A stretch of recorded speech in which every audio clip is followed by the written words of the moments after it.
kakinya itu, ya, pahanya dengan betisnya, ya. 4 batang tulang di dalam diri manusia. Ini yang rohmannya nih, ya. 4 batang tulang dalam diri manusia, pahanya 2, betisnya 2, ya. Laki-laki dia tidak mengungkapkan cinta itu,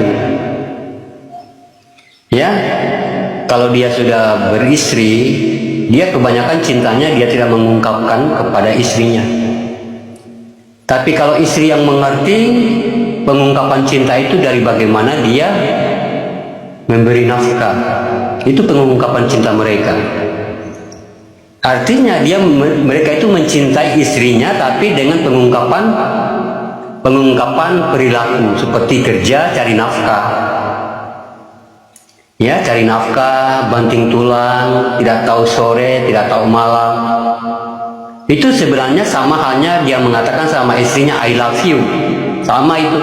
Tapi mereka tidak lagi mengatakan I love you, tapi dengan mode perbuatan, ya. Beda dengan kita masih bujang, ya. Masih butuh I love you, aku cinta padamu. Setelah dia memiliki istri, baru kesadaran itu muncul bahwa kata-kata I love you tadi tidak ada gunanya tanpa ada tindakan. Itulah sahabat beriman, dengan mereka bekerja, itu sifat rohmannya, ya. Dan sifat rohimnya mana? Sifat rohimnya bagi ibu, ya, 2 tangan 2 lengan.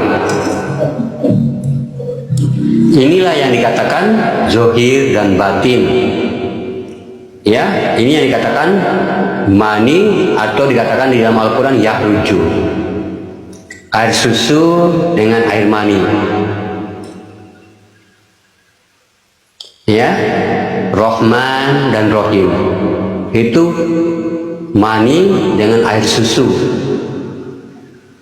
ya. Mereka ini bertemu, saling melengkapi. Saling melengkapi, terjadilah jasad itu, ya. Terjadilah jasad itu. Darah sudah dibagi-bagi tuh, ya. Darahnya siapa, uratnya siapa, kulitnya siapa, dagingnya siapa. 4 alam, ya. Itu dibagi 2, ya. Milik ibu, milik ayah.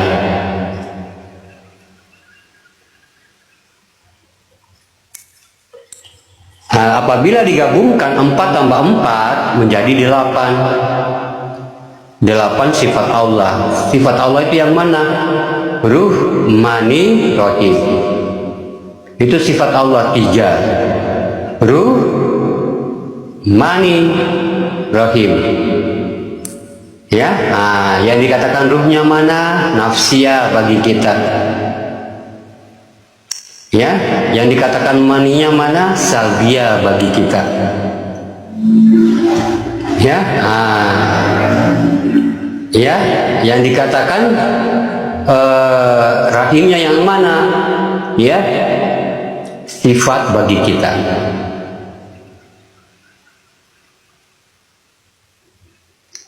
Ya, jadi 3. Itulah yang sifat 28. Ruh, mani, rahim. Ya, manawiyah, salbiyah, nafsiyah.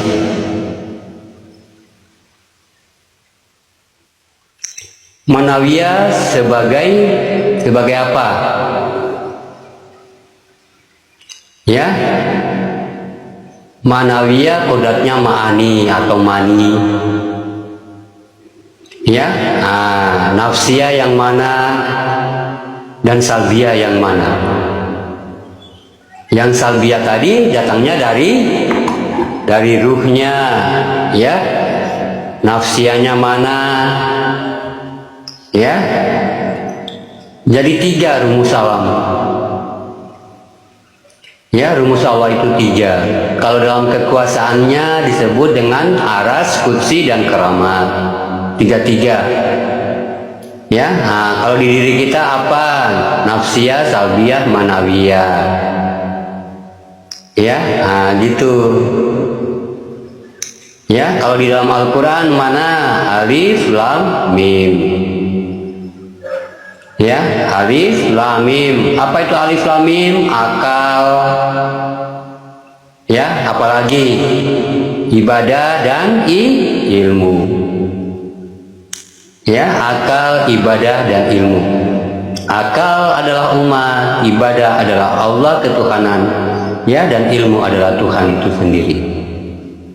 Alif, lam, mim, dia semua tuh, ya, zalikal kitabul la raiba fihi hudan lil muttaqin. Tidak ada keraguan di dalamnya. Ya, itu yang dikatakan baharoh, dibaca baharu. Ya, siapa Adam berbentuk basmalah. Siapa ya, adalah zat. Ya, siapa roh adalah perjalanan. Ya, nah, roh itu perjalanan alam, namanya ruh yang ada di dalam diri kita itu namanya dal, itu roh. Ya, nah, kalau melihat huruf ya kecil, nah itu roh tuh kodratnya.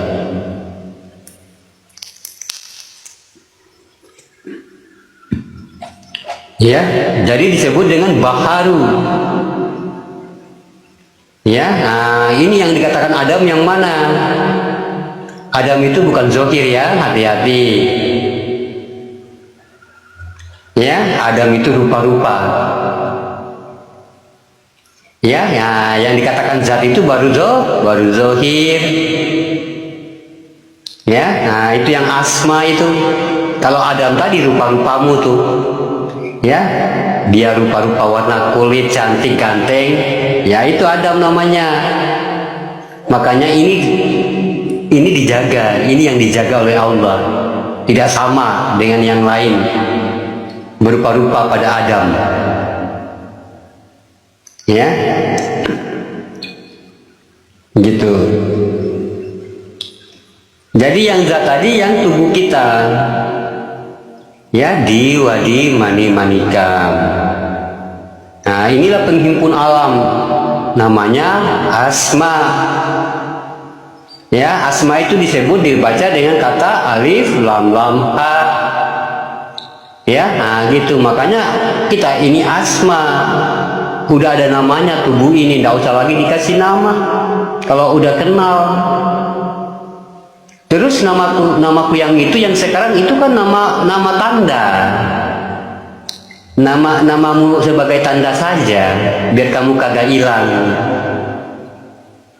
Tapi bukan namamu tetap asma tadi. Makanya kalau udah nyata kepada diri, udah nyata kepada kita ini, nggak usah lagi diberi nama. Namamu tadi yang dipanggil itu bukan lagi namamu, karena itu namanya cukup tanda. Dia sebagai tanda saja, tanda, bukan namamu, tanda saja. Ya, kalau nggak ada tandanya itu nggak bisa. Ya, dipanggil tanda kita tuh, Bang Andi, itu tanda, dipanggil tandamu, biar kamu kagak hilang gitu. Ya, yang namamu tadi yang mana? Yang asma. Ya, dan apabila ini sudah paham, tidak usah lagi kamu memberi dia nama. Dan yang namamu di dunia itu tidak usah lagi kamu miliki. Artinya kamu hanya memperlihatkan sebagai perantara kepada zahir tadi. Ya, gitu. Ya, nama. Kita ini semua nama, asma. Asma itu penghulu atau uluhiyahnya seluruh nama. Apapun namaku itu tetap namaku, kata Allah. Siapapun namamu itu tetap namaku. Walaupun kamu nama Yanti, tetap juga namaku. Tetap juga kamu Allah. Tetap kamu juga Allah. Tetap juga kamu Allah. Di mana-mana semua Allah. Artinya Allah di sini bukan Tuhan. Asma, penghimpun alam. Ya. Tapi kalau orang-orang ahli akidah mendengarkan ini, marah mereka ini, marah. Ya. Masa itu zahir itu asma, alif lam ha, mereka marah. Makanya, nah itu. Padahal Allah itu menurunkan namanya bukan untuk disembah, bukan untuk dipuja-puja, bukan untuk didewa-dewakan. Diturunkan namanya itu untuk kamu mengkajinya, kamu mengenalnya nama itu. Ya, untuk kamu mengkaji lebih dalam, lalu kamu harus bagaimana bisa membawa kamu untuk mengenal nama ini, siapa pemiliknya. Ya, gitu. Bukan untuk kita menyembahnya. Ya, makanya ahli akidah ini kalau dengar ini marah mereka, karena mereka menyatakan Allah itu tidak bisa dilihat. Makanya kalau kita jelaskan ilmu itu harus teliti. Allah dalam potensi mana dulu ini? Ya, kalau dalam potensi Tuhan berarti tidak ada namanya. Ya, gitu. Allah dalam potensi asmaka, Allah dalam potensi zatka, Allah dalam potensi Tuhan. Karena ini adalah rumus alam. Ya, rumus alam itu makanya bisa dikatakan Allah itu multifungsi. Ya, gitu. Dia yang menjadikan manusia itu bisa ada, bisa nyata. Kalau kagak ada itunya, Tuhan tidak bisa kelihatan. Ke Tuhan itu kalau nggak ada rumusnya itu yang bernama Allah itu kagak kelihatan. Dia pakai rumus, ya, dia pakai rumus alam, namanya Allah. Ya, makanya dikaji alifnya, dikaji lamnya, dikaji lam kedua, baru dikaji hanya. Ya, gitu. Ya, sama halnya kita belajar matematika lalu dikasih rumus. Rumusnya itulah dia. Dan ini bukan Tuhan, rumus. Ya. Rumus. Makanya awaluddin ma'rifatullah, awal agama itu mengenal rumus itu. Ya. Awal agama mengenal rumus itu. Nah, kalau sudah mengenal rumus itu baru dia naik lagi. Ma'rifatul izzatullah. Ya, sudah dikenal zatnya, mana yang zatnya, ya. Baru dia naik lagi ma'rifatul sifatullah. Oh, bisa melihat, mendengar. Dia naik lagi ma'rifatul nurullah. Oh, dia bisa hidup. Ya, ma'rifatul ghaibiyah. Ya. Ma'rifatul siriyah. Ma'rifat itu luas. Makanya kalau kita mendengar pemahaman ma'rifat, makanya kalau orang yang sudah paham itu dia bisa membedakan. Ya, pemahaman ma'rifat itu luas. Kenapa dia bisa luas? Karena ma'rifat ini masih dalam konteks agama, konteks iman, agama. Ya, dia soal dunia. Ya, ma'rifat ini semua konteks agama. Ini jalan semua ini. Dan orang yang sudah paham itu dia tidak lagi terpisah-pisah atau memisah-misahkan. Tapi yang 4 jalan ini dia jadikan satu menuju Islam tadi. Kalau sudah Islam itu sudah persoalan Tuhan. Ya, persoalan Tuhan, persoalan akhirat. Kalau agama tadi persoalan dunia. Ya, tajalinya kemana? Tajalinya ke Allah tadi. Ya, dinamakan ibadah. Ya, lalu bagaimana ibadah menjadi jariyah? Ya, ibadahnya sampai kepada akhirat, artinya sampai kepada Tuhan. Gitu, jadi kita kembali kepada konteks tamu tadi, ya. Nah, gitu tamu. Ya, jadi kalau kita sudah melihat tamu, semakin banyak tamu kita, ya nggak usah lagi kita menyembunyikan sesuatu yang ada di dalam rumah. Apa yang kita makan, nah itulah yang dimakan oleh tamu. Karena mereka memakan rezekinya. Ya, gitu. Jadi kita sudah artinya berhakikat. Nah, kalau orang yang sudah berhakikat itu kan dia sudah paham kiblatnya tuh.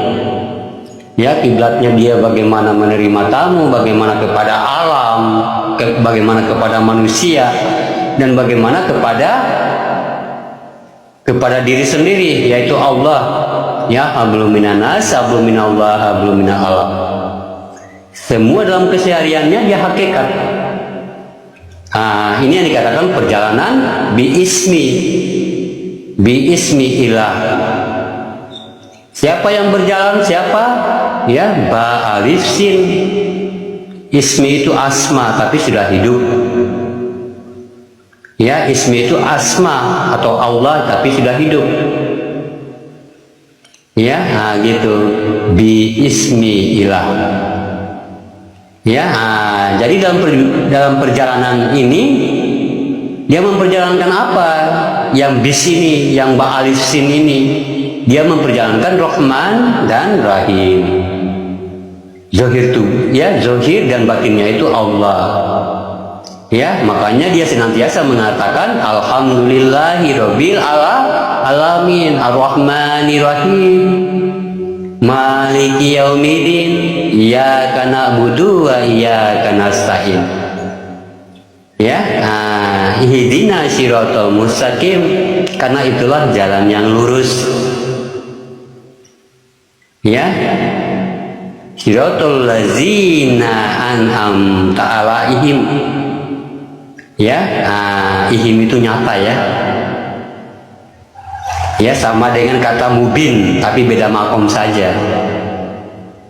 Ya, mubin itu Allahudun Muhammadun. Ya, makomnya Tuhan. Ya, kalau di sini dikatakan ihim, dia makomnya ketuhanan, nyatanya ketuhanan. Dia nyatanya masih sifat. Ya, itu ihim. Kalau mubin, itu dia nyata, benar-benar nyata tuh. Ya, nyatanya ketuhanan dengan Tuhan itu beda. Nyatanya ketuhanan masih perilaku, masih tajali. Ya, dia masih tajali, belum perilaku ya, belum perilaku, belum afal dia. Ya, lalu Allah mengatakan setelah sempurna kejadiannya, maka kutiupkan ruhku, maka kamu tunduk kepadanya.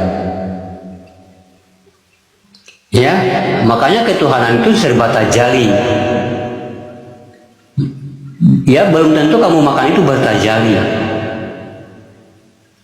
Belum tentu kamu pergi itu bertajali, tidur bertajali. Ya, karena dalam marifat ini serba tajali. Artinya dalam tajali ini, dalam kata-kata seakan-akan kamu dilihat oleh Allah, seakan-akan kamu digerakkan oleh Allah, seakan-akan Allah melihat kamu, seakan-akan Allah melihat, seakan-akan Allah mendengar, seakan-akan Allah, seakan-akan. Nah, itu tajali namanya.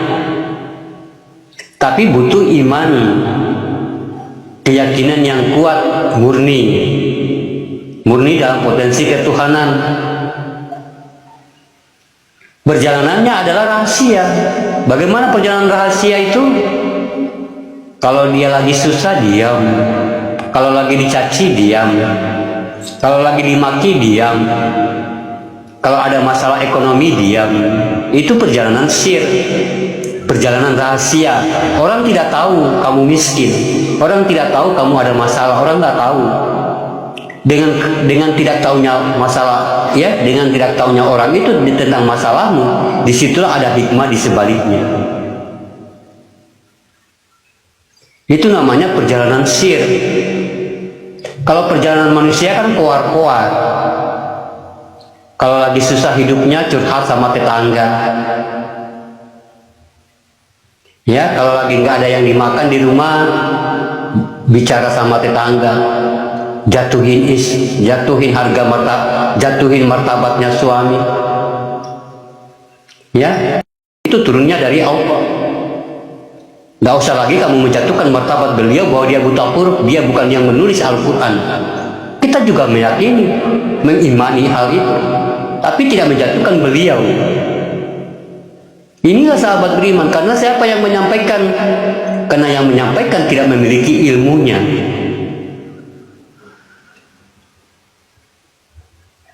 Ya,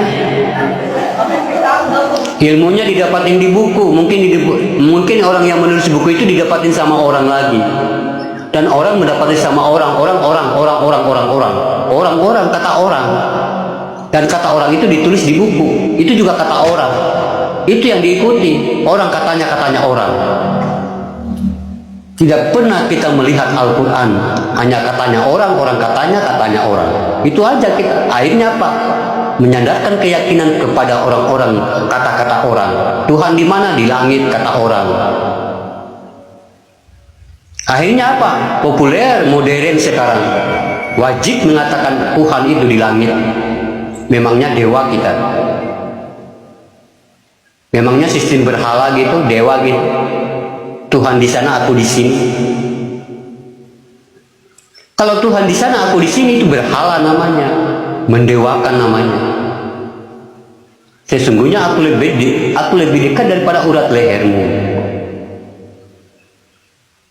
Ya, kenapa dikatakan dikiaskan dengan urat leher? Ya, pipa leher itu sahabat beriman tipis, dia lebih tipis. Itulah nyawa bagi kita.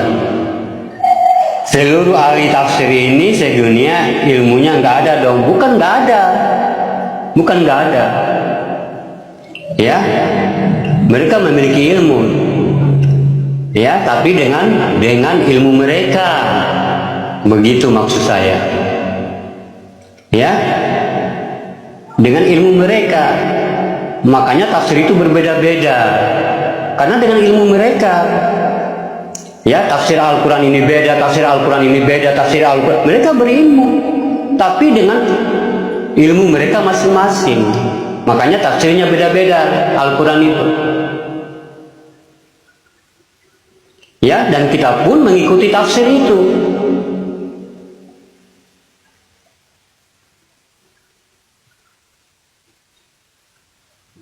Ya, begitu, tafsir itu buatan manusia, tulisan manusia. Siapa yang menulis? Ahli tafsir, orang-orang yang berilmu, tapi dalam modelnya, ya, dalam versinya dia, ya. Iya, tafsir artinya dia bisa kurang bisa lebih. Nah, tapi kadang-kadang ada lagi ahli tafsir ini tidak menerima. Oh, begini. Makanya saat dia menafsirkan waktu zaman dulu itu, mereka berkumpul, ahli-ahli tafsir itu berkumpul dulu. Ya, berkumpul mengartikan, ya. Nah, ini setuju nggak? Oh, itu tidak setuju, itu makruh. Ini. Oh, itu apa namanya? Ini, ya. Nggak bisa itu, nggak bisa. Artinya diperdebatkan di situ. Ya. Begitu, makanya tidak jadi masalah tafsir itu, berbeda-beda, tidak berbeda-beda terserah. Nah, tapi yang kita inginkan di dalam Al-Quran itu adalah ayatnya.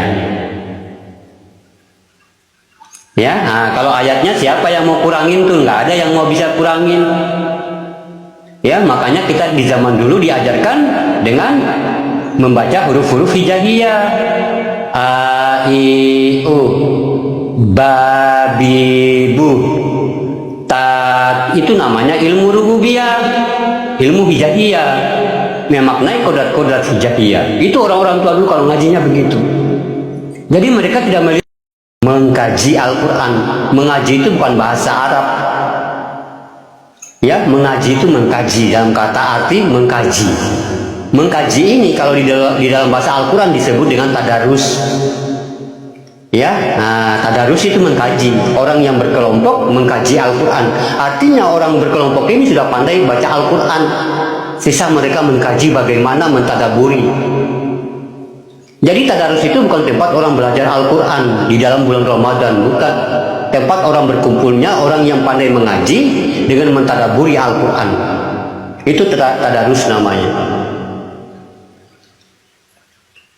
Ya, tadarus itu dalam kata tadaroh.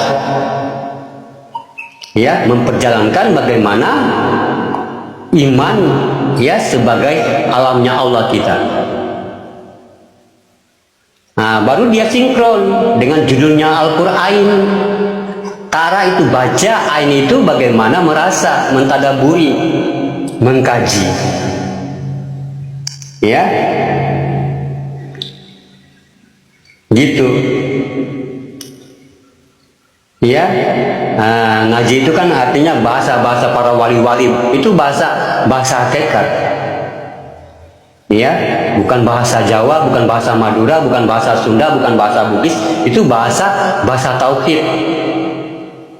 Ya, makanya bahasa Indonesia itu banyak diambil dari bahasa tauhid. Ya, nyawa itu bahasa tauhid, itu nyawa. Ya, dunia itu bahasa tauhid. Nyawa itu nyatanya wujud Allah. Nyawa. Ya, nyawa nyata wujud Allah. Itu bahasa tauhid. Pernah dengar ya? Ya, Bang Hijri, ya. Alif bata kodratnya apa? Ya, Allah menjadikan huruf-huruf itu bukan sehari. Dia memakai masa sampai lengkaplah 6.666. Ya, dalam satu masa itu 6.000 tahun. Kalau 6 masa berarti 60.000 tahun. Ya, sampai dia tersusun. Ya, hijayah itu. Semua itu ada kodratnya. Ya, makanya itu kodrat huruf-huruf Al-Quran itu bukan karangan manusia, artinya bukan perjalanan manusia.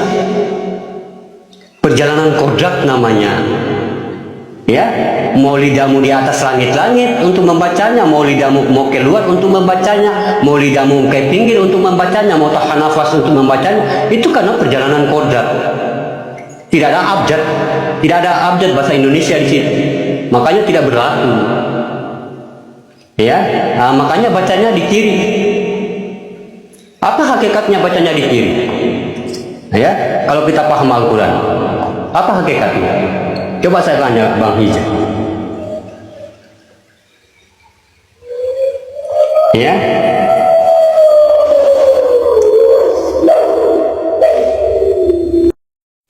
Ya, tentang hijayah tadi bahwa Anda mengatakan tidak sepakat. Ya, makanya Al-Quran ini sekarang gunanya cuma untuk membaca. Ya. Gunanya sekarang itu Al-Quran kebanyakan kita hanya baca, tapi tidak pernah mengkajinya.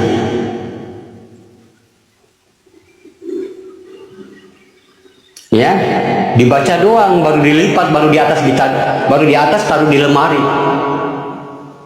Ya, tapi sifatnya nggak berubah. Memaki, mencaci, menyalahkan, merasa benar, padahal dia ahli ngaji. Kenapa? Dia selama dia membaca tidak pernah menjadi petunjuk bagi dirinya. Ya, akhirnya apa yang dia baca di Al-Quran itu terpental. Contohnya dia mendengar atau dia membaca kata hai orang-orang yang kafir. Ini terpental dia. Nanti kalau dia lihat orang mabuk, dia lihat orang yang tidak sholat, nanti dia kasih keluar dalil itu. Nih dalilnya nih, orang-orang yang mabuk itu kafir. Terpental. Padahal Al-Quran kalau dia mengatakan kafir, mengatakan sesat, itu tertuju kepada diri kita. Nah, itu gunanya Al-Quran. Bukan untuk mengkritik seseorang. Makanya mata ini diciptakan bukan melihat kekurangan dan bagaimana kelebihan orang lain. Pendengaran ini diciptakan bukan untuk kita mendengar bicara orang lain, bagaimana yang jelek, bagaimana yang buruk. Mulut ini diciptakan bukan untuk kita mencaci, memaki, membenar. Tidak, ini semua tertuju kepada diri kita sendiri, begitupun Al-Quran. Ya, mata kita diciptakan oleh Allah untuk kita bagaimana melihat diri kita sendiri, menilai diri kita sendiri, mengkoreksi diri kita sendiri. Sama dengan Al-Quran itu. Al-Quran diturunkan bukan petunjuk bagi diri siapa-siapa, tapi bagi dirimu yang membaca dirimu. Kamu membaca, kamu dirimu. Tidak boleh lagi keluar. Kalau kamu keluar, terpental kamu. Tidak akan mendapatkan petunjuk. Siapa yang membacanya menjadi petunjuknya. Bukan petunjuk kamu, bukan petunjuk dia. Begitupun juga pemahaman tentang Allah. Ya, kalau dia sudah hidup, itu Allah di dalam dirinya. Itu Allahnya dia. Nanti Allahnya kamu, Allahnya kamu. Karena tidak ada manusia yang mampu menyelamatkan selain dirinya sendiri. Kebenaran untuk diri sendiri. Malikin nas, ilahin nas, Robin nas. Tunduk kepada dirimu sendiri, nas-nas. Inilah kita. Al-Quran menjadikan kitab, ya udah nggak ada gunanya. Ya. Kenapa? Karena dibuat untuk meremehkan orang lain, meremehkan non-muslim, menjatuhkan siapa-siapa. Dalilnya, mana dalilnya? Ini dalilnya. Ya, dibukain Al-Quran tuh. Tapi padahal dia diri sendiri itu belum tentu benar. Dirinya sendiri belum tentu benar. Kenapa dia tidak pernah mengambil petunjuk di dalam Al-Quran? Semua Al-Quran terpental. Ya, kalau Al-Quran membaca Irak, kalau Al-Quran membaca Palestina, mikirnya Palestina ke sana tuh, ke Arab sana. Tidak. Untuk apa? Nggak ada petunjuk. Ya, kalau Al-Quran mengatakan Israel, kita pikirannya negara Israel. Ya, nggak ada petunjuk. Mikirkan negara orang. Ya, kalau kita baca Muhammad di dalam Al-Quran, kita mikirnya Nabi Muhammad yang ada di Mekah, Nabi kita. Baca Nabi Musa, Nabi, nggak ada. Di situ tidak ada Nabi. Makanya tidak dituliskan kata Nabi di dalam Al-Quran. Ya, melainkan Muhammad, melainkan Musa, melainkan Ibrahim, tidak pakai Nabi. Kalau kamu ketemu huruf Nabi itu kecuali di hadis. Kalau di Al-Quran nggak ada Nabi, melainkan Muhammad, Ibrahim, pakai Ibrahim, Muhammad, Ismail itu aja. Tidak pakai Nabi, karena itu bukan perjalanan manusia. Oh, ini dari tadi beliau menanyakan nama beliau ya, Al-Hijr. Ya, nggak usah dulu kita mengatakan ayo ngopi, nggak usah dulu. Tidak penting itu ngopi, makan. Ya, jom makan. Ayo makan. Ya, makan. Udah makan dah? Makan udah. Makan karena makan itu dibutuhkan oleh manusia. Ya, nah gitu. Dibutuhkan oleh seluruh manusia. Ya, nah, kalau ngopi, ngerokok santai dulu, jangan dulu, makan dulu, makan. Ya, nah itu artinya adab gitu ya, nah gitu, adab. Jadi orang yang baru datang tadi, datang di rumah, assalamualaikum, waalaikumsalam, jangan sampai pantatnya panas. Ya, nah kita ngobrol basa-basi dulu 1 menit, kita ajak makan. Kamu sudah makan nggak? Ya, nah, nggak usah lagi kamu tanya, kamu udah makan? Nggak usah, sediain aja makanan di meja makan. Ya kita ajak, ayo makan. Ya, gitu. Walaupun kita sudah kenyang, walaupun kita sudah makan, kita ngajak dia nih. Ya, kalau itu sahabat beriman terbuka di hatimu, masya Allah, luar biasa. Ya, keberkahan itu. Ya, rumah kita itu kayak gimana orang pandang ya sahabat beriman, dingin sekali auranya. Ya, orang senang lihat pandang rumah kita itu senang. Ya, kenapa sahabat beriman Nabi Muhammad saat dia berjalan di Taif, ya di lorong-lorong Taif ini ya sahabat beriman, dia melihat rumah itu bagus. Ya, tapi beliau Nabi Muhammad ini mengatakan rumah itu bongkar. Ya, hancurkan rumah itu. Artinya karena rumah itu sahabat beriman, dia tidak pernah menawarkan tamu itu makan. Ya, bukan karena rumah itu mewah. Karena Nabi Muhammad tidak melarang sahabat itu mewah.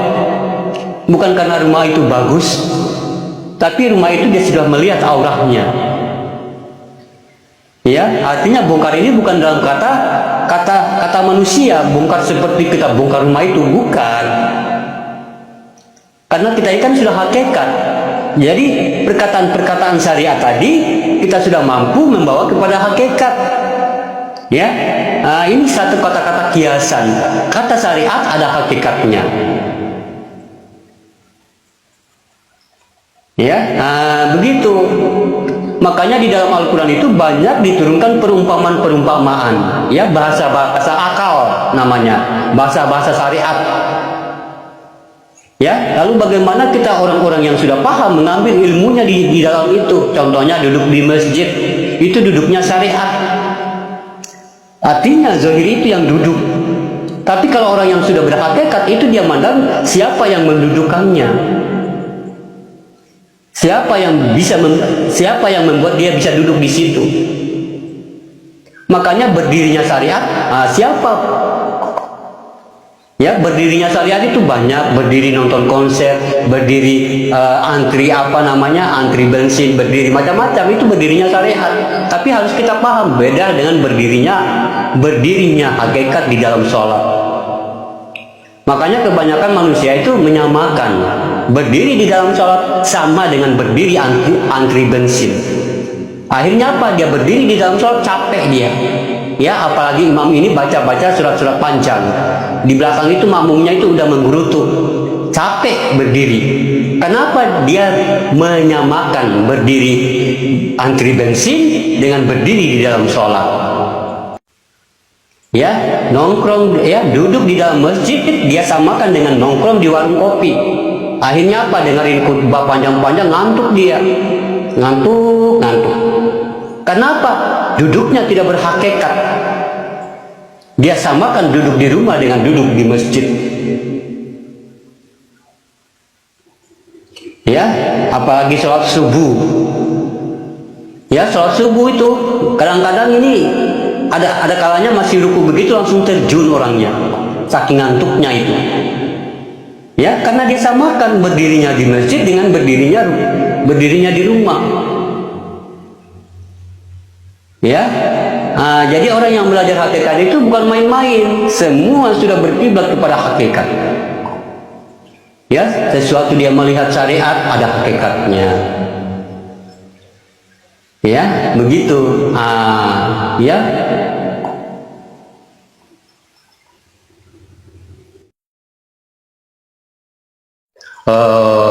Bersyariat, itu kebawahnya sombong.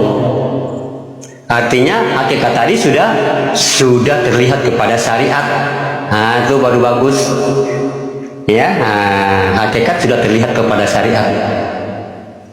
Ya, wallahu fil, ya, Allahu rabbi wal batinu abdi. Ya, hakikatnya sudah terlihat. Hakikatnya terlihat kepada siapa? Hakikatnya terlihat kepada syariat. Yang mana dikatakan syariat? Zohir. Ya, dia sudah terlihat jabariyahnya. Artinya yang terlihat itu jabariyah. Ya, ayat-ayat sucinya, ayat-ayat Al-Quran yang tersurat. Itu syariat namanya. Ya, jadi gerakan-gerakan kita ini adalah gerakan syariat. Ya, gerakan zohir. Gitu. Ini sebagai jabariyah atau tersuratnya ayat. Kalau di dalam Al-Quran itu tersuratnya yang terlihat, ya, ayat-ayat yang terlihat. Ini gerakan kita nih. Makanya kita ini pena. Ya, dan perjalanan itu adalah tintanya. Artinya artinya kamu bagaimana untuk menulis dalam kebaikan. Terserah dalam perjalananmu tadi. Inilah yang dikatakan ikro. Ya, makanya ikro itu adalah menyatakan tentang ilmu. Artinya Allah itu dia menurunkan pertama itu di dalam Islam itu adalah ilmu. Ya, surat Al-Alaq itu. Makanya wajib berilmu. Ya, kalau dia tidak berilmu, itu bukan Islam. Karena Nabi Muhammad sudah mengatakan, umatku itu imam. Imam itu orang-orang yang berilmu. Artinya yang paham ilmu tauhid. Ya, gitu. Ya, makanya kalau ada yang bertanya kepadamu, siapa sanadmu? Ya, sanadku adalah Muhammad. Ya, itu saja. Kitabmu siapa? Kitabmu apa? Kitabullah. sanatmu Muhammad. Yang mana yang dikatakan Muhammad, nah itu ya rohani bagi kita itu. Ya, yang namanya ilmu tauhid itu tidak ada yang tidak sampai kepada Nabi Muhammad. Ya, karena ilmu tauhid ini keluarnya dari Nabi Muhammad. Makanya kita jangan kita ditakut-takuti dengan sanad. Ya, jangan ditakut-takuti dengan sanad. Kalau kamu sudah memegang ilmu tauhid, sanadmu sudah sampai kepada Nabi Muhammad. Artinya ilmumu itu sudah sampai kepada Nabi Muhammad. Ya, kenapa dia menakut-nakuti tentang sanad? Nah, itulah mereka cari-cari uang itu. Agama, ya, agama dijadikan untuk mencari uang. Ya, aduh, kalau kita belajar begitu tanpa mursyid itu, nggak pakai sanad itu mursyid nggak bisa tuh. Ya, Nabi Muhammad ini nggak ada mursyidnya, nggak ada sanadnya, nggak ada apa-apanya. Ya, kalau kamu berzikir itu tanpa ada mursyid di samping, aduh bahaya itu, nanti gila. Itu orang yang cari-cari duit itu. Makanya sekarang itu kebanyakan manusia artinya dia mencari uang ini, dia menggabungkan dengan bagaimana agama. Nah, itu sekarang cari uang, tapi dia membawa nama-nama Allah di situ. Artinya memperjualbelikan Allah. Ya, karena apa? Mereka itu sifatnya menanakuti. Menanakuti itulah mereka itu sahabat beriman yang mencari uang. Ya.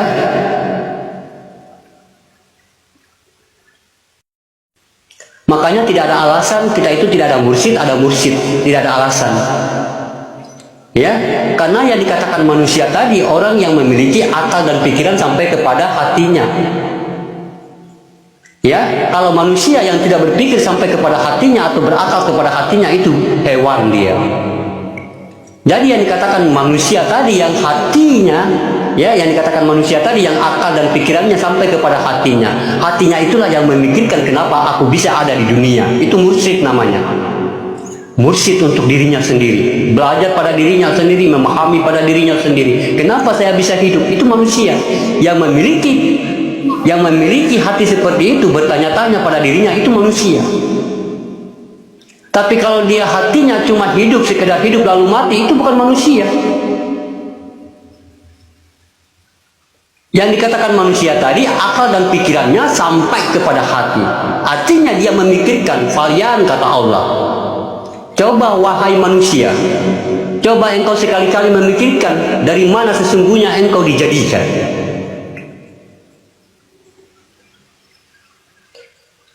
Ya, coba kamu berpikir sebenarnya engkau dari mana datangnya, dari mana engkau dijadikan. Surat At-Tariq. Artinya ini yang digelar manusia. Artinya manusia itu yang digelar manusia itu bagaimana arti dan pikirannya dan akalnya itu sampai kepada Tuhan. Ya, dan dia, ya, dan pikirannya mereka itu bagaimana, oh kau bisa hidup saya, kau bisa ada di dunia ini. Ah, itu manusia tuh. Tapi kalau dia tidak memikirkan tentang kejadian dirinya, datangnya dari mana dirinya, itu bukan manusia. Artinya sama halnya dia hidup lalu mati. Tidak penting tadi itu, ilmu tadi tidak penting.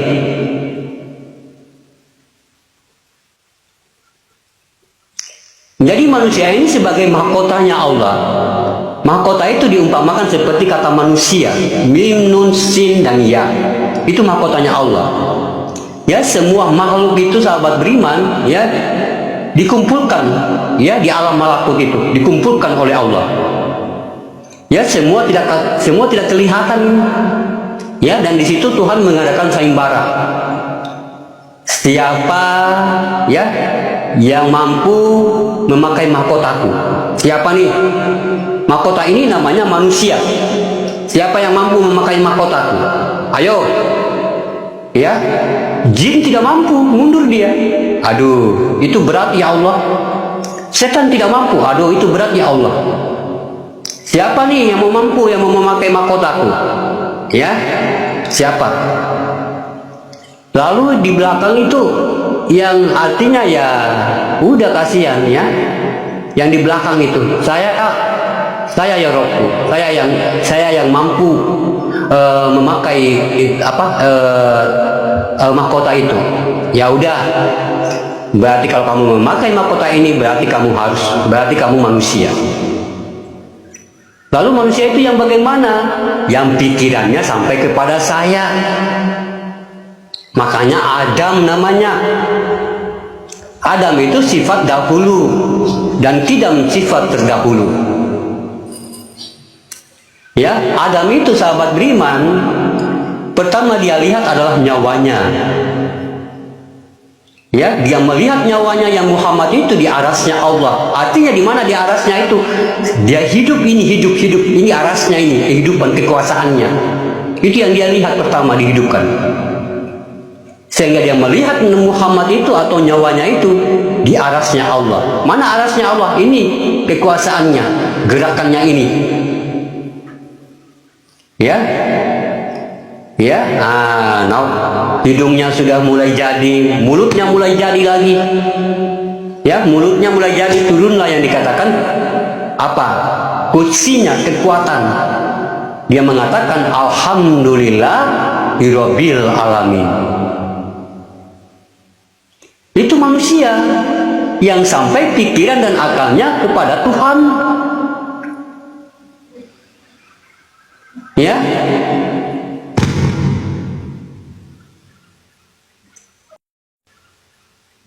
Begitu, itu yang dikatakan manusia. Manusia tadi yang mampu memikirkan dari mana dirinya dia berasal, itu manusia. Ya, tujuannya apa dia hidup di dunia? Ya, apa dia karakternya nanti dia hidup diturunkan di dunia, apa sebenarnya yang dia cari? Itu manusia.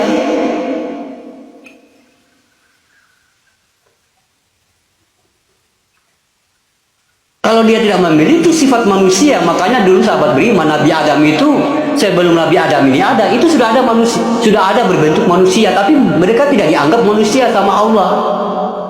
Kenapa dia tidak dianggap manusia sama Allah mereka ini? Karena mereka ini masih jahiliyah, pikirannya masih pikiran hewan. Ya, sudah ada yang menyerupai manusia, tapi pikirannya pikiran hewan, pikiran binatang. Ya, lalu datanglah seseorang yang bagaimana hati dan pikiran dan akalnya sampai kepada Tuhan. Itu yang dikatakan Adam.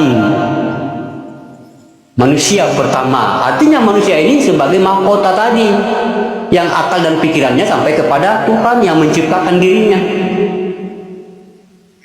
Dan apabila kita alami pada diri kita sendiri yang saat ini tidak mampu kita memahami dari mana asal diri kita, tujuan apa kita hidup di dunia, itu kamu bukan manusia itu. Bahkan kamu lebih buruk daripada hewan. Hewan itu masih memikirkan dirinya, masih memikirkan Tuhan mereka itu. Mereka itu bertasbih dalam 24 jam. Bertasbih kepada Allah, angin bertasbih, ya, pohon bertasbih. Makanya asyhadu la ilaha illallah wa asyhadu anna Muhammadar Rasulullah. 24 huruf ditandakan 24 jam bertuhan. 24 jam bertuhan. Ya, 2 ini tambah 4 sahabat beriman, alam dia. Masa itu yang dikatakan siang dan malam, malam dan siang, itu masa.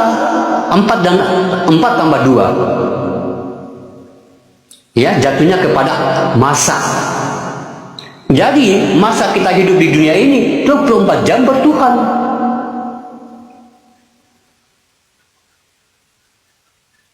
Begitu, jadi tidak main-main itu yang dikatakan gelar manusia itu tidak main-main itu. Manusia itu tidak main-main. Manusia itu gelar yang paling istimewa bagi Allah, min, nun, sin, dan ya. Artinya sudah nyata alam nyawaku itu kepada dia. Ya, sudah nyata alamku itu atau nyawa itu kepada dia. Dia ini zohir. Atau dalam sebutan anak itu umat. Inani anak Allah. Allah ini Tuhannya umat.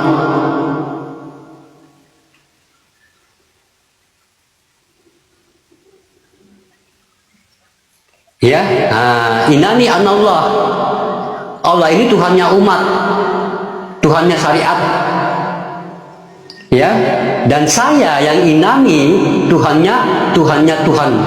Artinya Tuhannya ketuhanan. Ketuhanan bertuhan kepada Tuhan, umat bertuhan kepada ketuhanan.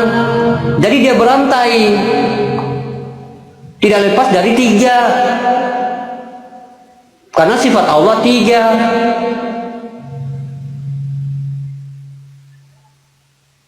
Ya, bukan 3-in-1, tiga menjadi satu. Ya, tapi dalam satu tubuh kita mengalami, satu tubuh juga kita merasakan, satu tubuh juga kita berhubungan. Apa yang kita berhubungan adalah nafasnya, hidupnya. Apa yang kita alami, segala aras kekuasaannya tuh dia yang menggerakkan. Apa yang kita rasakan, apa yang kita rasakan, hidupnya.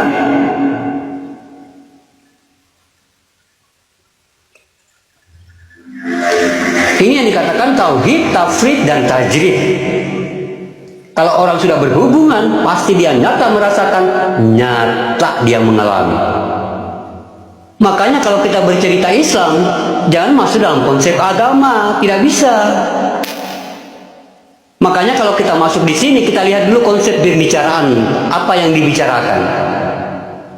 Kalau dibicarakan syariat, wajarlah kita mengatakan syariat. Kalau dia bicara tentang bagaimana Islam, wajarlah kita bagaimana bicarakan tentang bagaimana tentang Islam itu sendiri.